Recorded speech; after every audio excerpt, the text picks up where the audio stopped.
Welcome ladies and gentlemen, in this video we will show you how to fix Roblox crashing problem. Drop like and subscribe to the channel and let's start. There are two things that we will need to do. First one is deleting Roblox app from your device.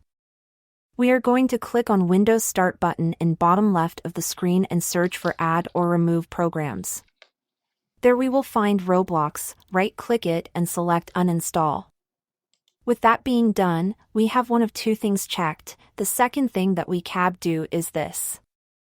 Again, go to Windows Start button, but this time type CMD. When you are here, type cd space appdata/local and click enter. Now type rmdir/s Roblox.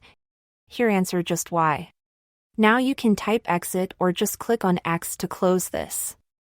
With all of that being done, the easiest part remains, and that is installing Roblox. You can do that on their website.